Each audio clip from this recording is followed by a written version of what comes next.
every time I come in the kitchen, you in the kitchen, in the goddamn refrigerator. I sure am hungry. Welcome back, everybody, to the Morning Dinner Podcast. The reason Chuck's laughing is because this is their second attempt to film this episode. This is the second time he's done this, guys. We've started recording an episode. We get really good into the rhythm and flow of it. And then he goes, Keem, you're going to hate me. I forgot to hit record on the laptop. So here we go. Take two. Let's do this. We're gonna do something a little bit different today. We're gonna talk about topics, and one topic that came up over the last week between Chuck and I is we've been talking about PAing, which is like, you know, production assisting. And your experience, what has been your responsibilities, Chuck, as a PA, whether it's an office PA or a field PA? What are your responsibilities? I say, to make it simple, you're doing a lot of the grunt work of anybody in the production. So from just the office, what would like the management inside the office, other PAs who are a little bit higher than you, anybody can basically tell you go do something, and you kind of have to do it. Go get coffee for people. Go get food. Go get paper so we can print things out. Like sometimes they'll be like, oh, printers ran out of ink. Go get it.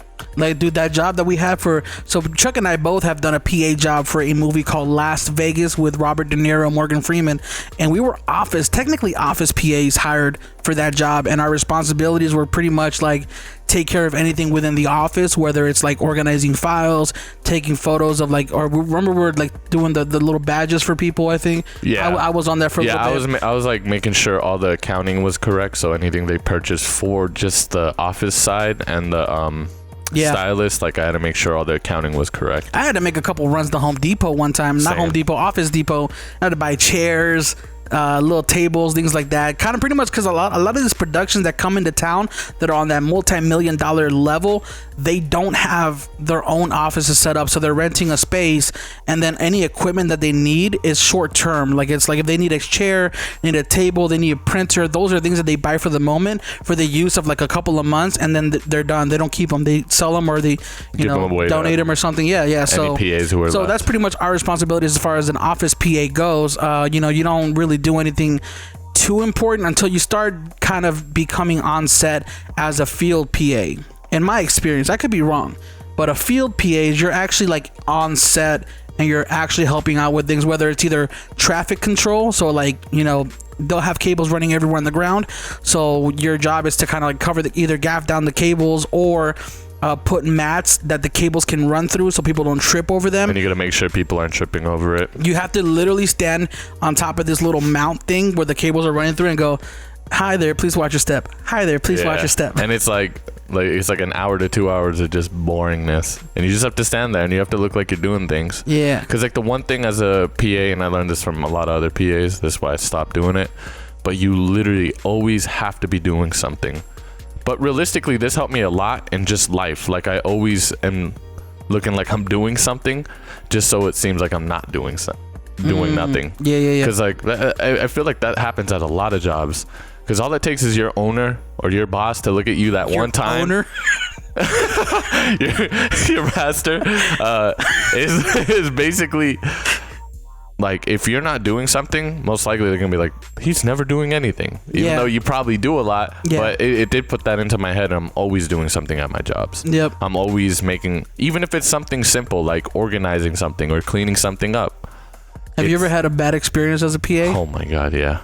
You want to talk about any of them? The country music channel one was like the worst because it was like I don't know what to call it, but it was like the person just above a PA who got like promoted, and he's a pretty flamboyant dude, and he was like but he was super assholey. So I thought it was cool. Yeah. But then when like it started getting later into the shoot, he was getting more stressed and more aggressive, and I'm cool getting yelled at and talk shit to if I fuck up. Like if you know that was your mistake, and you did something wrong.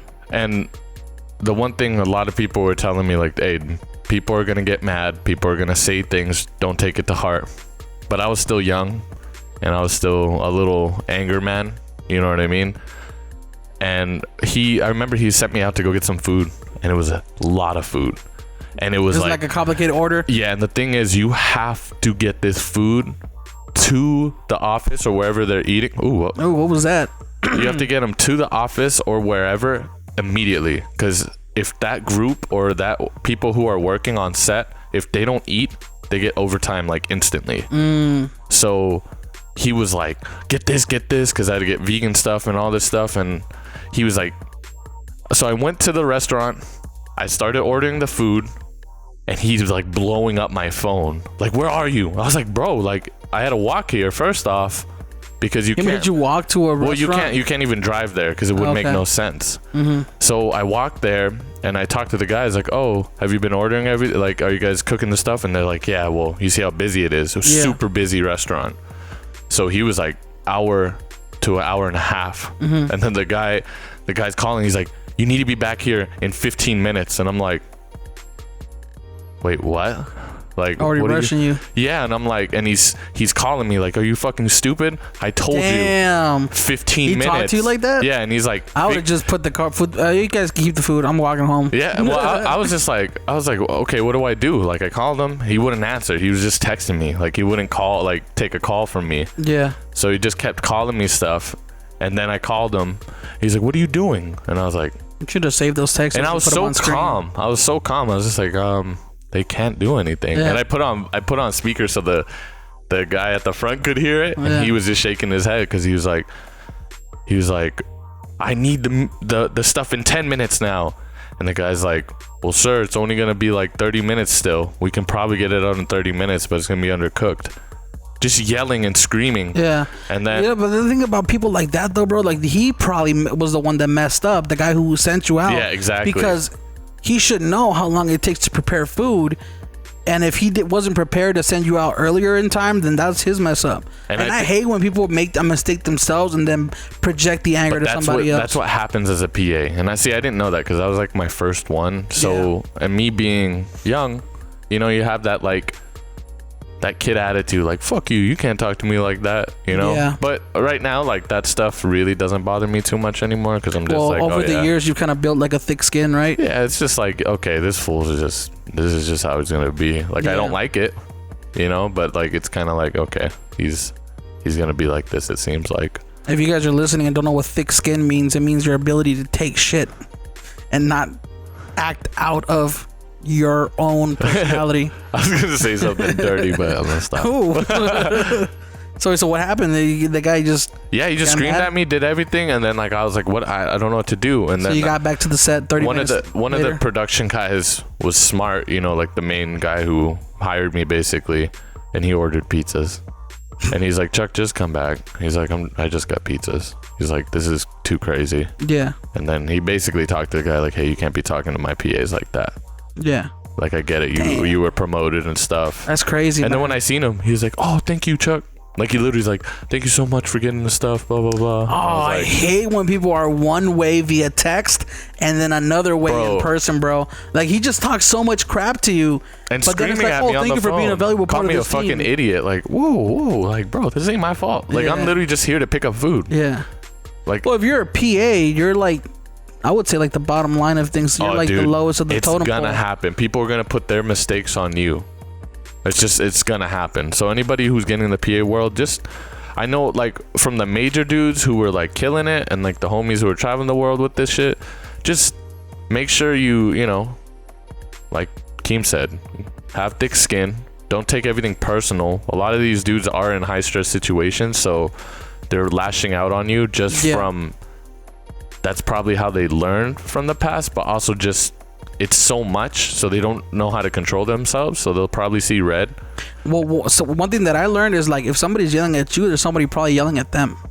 Yeah. You know what I mean? And it's somebody that's a good way to look at it. Somebody much higher with a more authority. I hate that, man. I can't stand it. One thing I learned as a PA, bro, is I don't want to be a PA. I don't want to be a PA. Now, PAs are a great way for you to get experience and kind of like be on set and just learn from actually doing it or watching other people doing it. And like, for example, they always say like if you want to learn to be like somebody, just watch how they do things, right? Yep. Don't just listen to their advice. Like, look at how they handle things out in the field. But one thing that I learned was I was on a PA job. Ooh, PA job.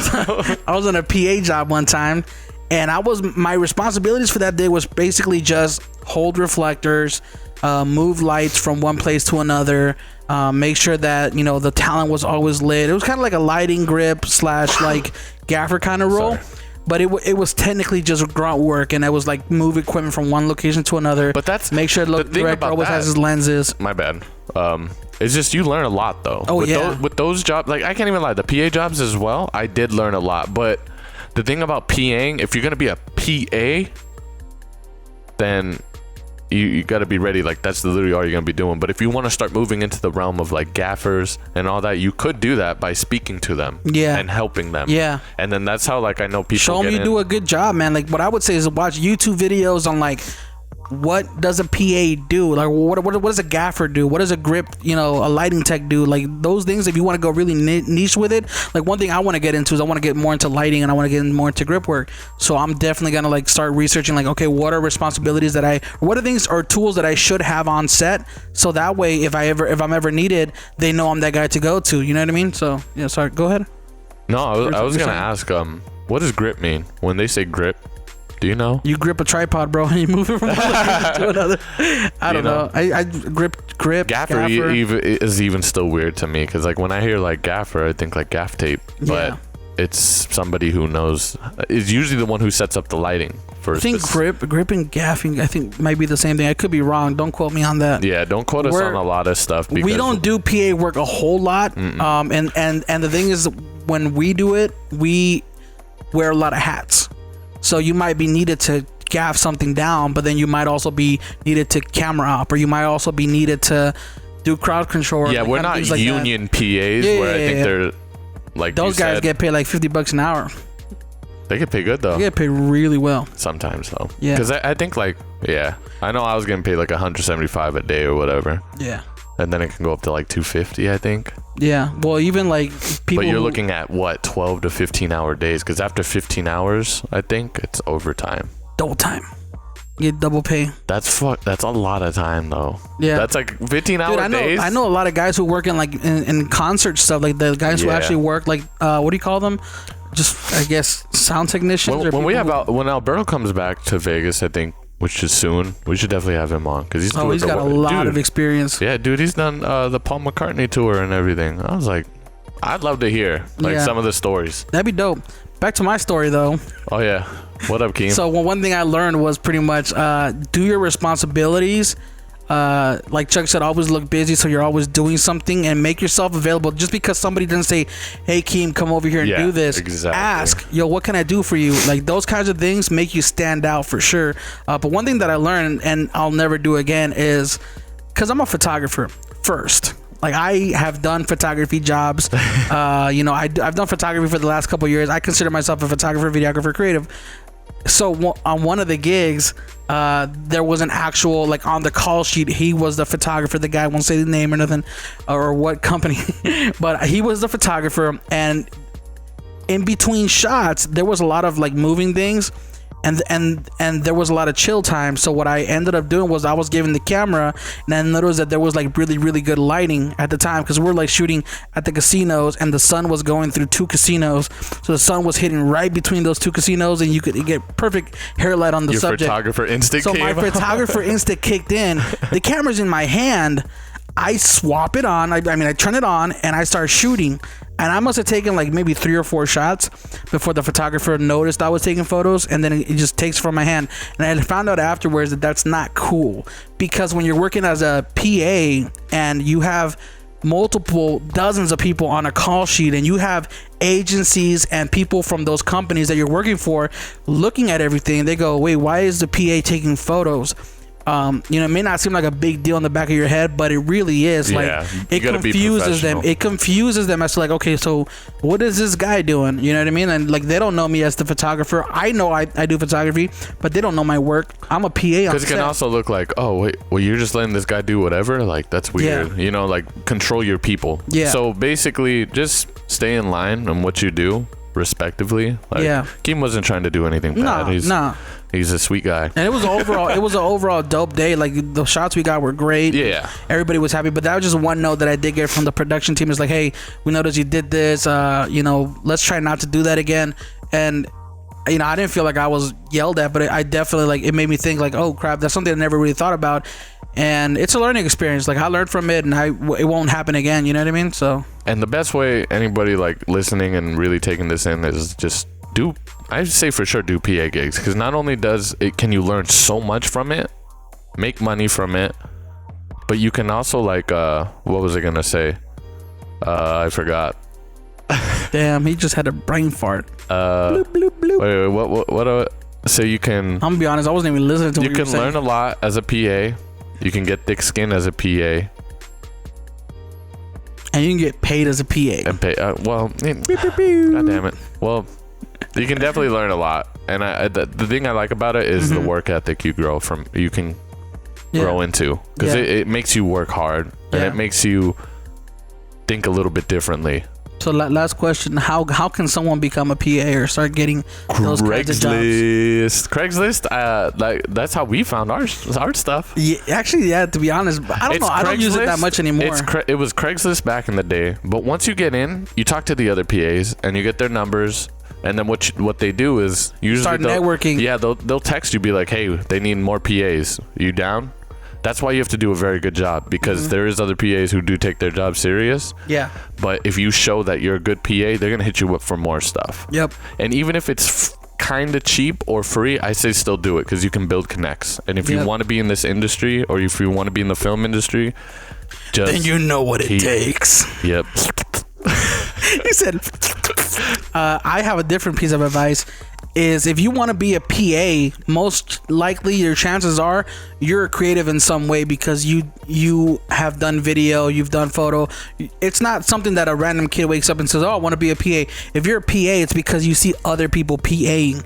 If you follow PAs on Instagram, or you follow somebody who's always on set doing behind the scenes photos or something, hit them up and maybe ask them, how can I join you in your network? Or, when can I come in? And maybe it's a director that you follow and they're always doing shoots. Ask them like, hey, I'd love to come and do free photos, like on set, like just kind of like behind the scenes photos or behind the scenes video. Whenever you offer somebody something without you expecting anything else in return, you're more likely to get that. You know what I mean? It's like kind of the whole Gary V mentality.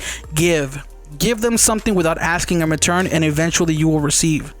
I think that's how it goes. That's that jab, left hook I hope you're saying shit right. I hope so too, man. I could be wrong. But anyways, that has been hopefully helpful in some way. We kind of went over time here. And I'd say, like, if anybody has, like, anything else to correct us on or give a little bit more, like information on maybe how to do things. Yeah. If you're a PA and you've been PAing for years, drop a comment down below and let us know. Subscribe, follow us on Instagram, like us on Facebook, tweet us. And actually, we're pretty active on Twitter too, so a little retweet every now and then wouldn't hurt. We post every day on Twitter, guys. Come on. But yeah, without said ado, we'll catch you guys in the next whatever this is. Every time I come in the kitchen, you in the kitchen, in the goddamn refrigerator. I sure am hungry.